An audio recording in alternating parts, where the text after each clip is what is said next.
موسیٰ علیہ السلام نے کہا یا اللہ جب تو نے زمین آسمان سے کہا تھا میری مانو ایتیا طوعن او کرہن، انہوں نے کہا ہم نے مان لیا، اگر یہ نہ مانتے تو پھر کیا کرتا؟ تو اللہ نے کہا ایک جانور چھوڑتا ساتوں زمین آسمان نگل جاتا۔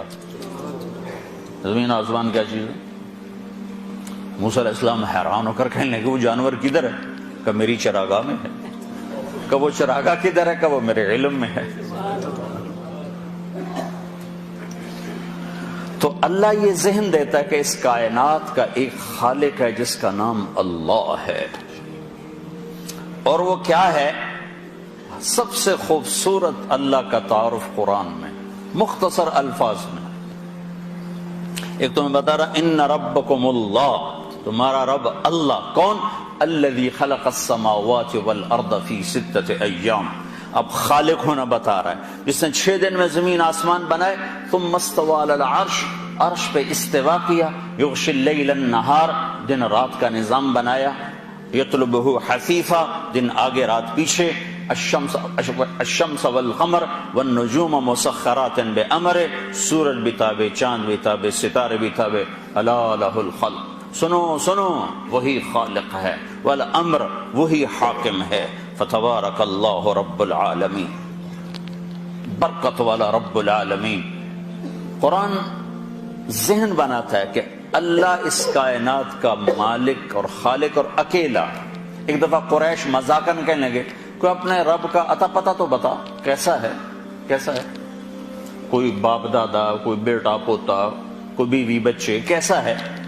تو اس وقت اللہ تعالیٰ نے یہ سورت اتاری، جبریل آیا، 70,000 فرشتے اس کے ساتھ آئے، قل هو اللہ احد اللہ الصمد لم یلد ولم یولد ولم یکن له کفوا احد۔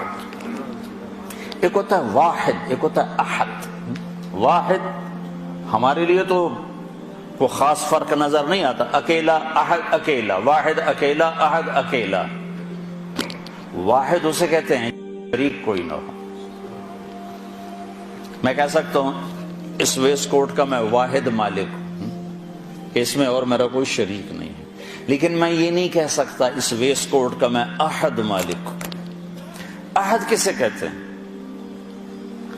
سوچنا چاہو تو سوچ نہ سکو اسے کہتے ہیں احد، دیکھنا چاہو تو دیکھ نہ پاؤ اسے کہتے ہیں احد، تصور میں لانا چاہو تو لا نہ سکو اسے کہتے ہیں احد، اس کے بارے میں اپنے خیالات کی سواریاں تھکا دو بھگا بھگا کے وہ تمہارے خیالات کی پکڑ میں نہ آ سکے اسے کہتے ہیں احد، جس کو سمجھنا چاہو تو تمہاری سمجھ سے بالا تر ہو اسے کہتے ہیں احد، جس جیسا ہو ہی کوئی نہ اسے کہتے ہیں احد، جس کا مثل ڈھونڈنا چاہو تو پا نہ سکو اسے کہتے ہیں احد، جس جیسا دیکھنا چاہو تو دیکھ نہ سکو اسے کہتے ہیں احد، جس جیسا سوچنا چاہو تو سوچ نہ سکو اسے کہتے ہیں احد، جس جیسے کا تصور کرنا چاہو تو تصور نہ کر سکو اسے کہتے ہیں احد، جو الفاظ کے جامع میں سما نہ سکے، جو خیالات کی دنیا میں آ نہ سکے، جو زمان و مکان میں سما نہ سکے، جو کون و مکان میں آ نہ سکے، جو اتنا دور ہو کہ نظر سے بھی آگے اور خیال سے بھی آگے، اور اتنا دور ہونے کے بعد اتنا قریب ہو کہ شاہرگ سے بھی زیادہ قریب ہو جائے، وہ احد ہوتا ہے۔ احد، قل هو اللہ احد۔ برمنگھم والوں کو بتاؤ کہ زمین آسمان کا ایک مالک ہے، وہ اللہ ہے، کیا اس کے ساتھ کوئی اور ہے؟ نہیں، احد احد۔ اس لیے جب بلال کو کوڑے پڑتے تھے تو کہتے تھے احد احد، اور مارو احد احد، اس زبان سے احد نکلے گا۔ کیسا ہے؟ اللہ الصمد، کسی کا محتاج نہیں، سب اس کے محتاج ہیں۔ کیسا ہے؟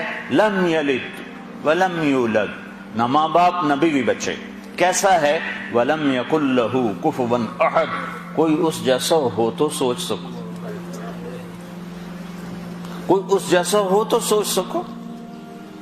کوئی تصور میں تو تب آئے جب اس کی کوئی مثل موجود ہو، کوئی شبہ موجود ہو، کوئی مثال موجود ہو۔ مثال سے، مثل سے، شبہ سے، شبیہ سے پاک ذات ہے، پاک ذات ہے۔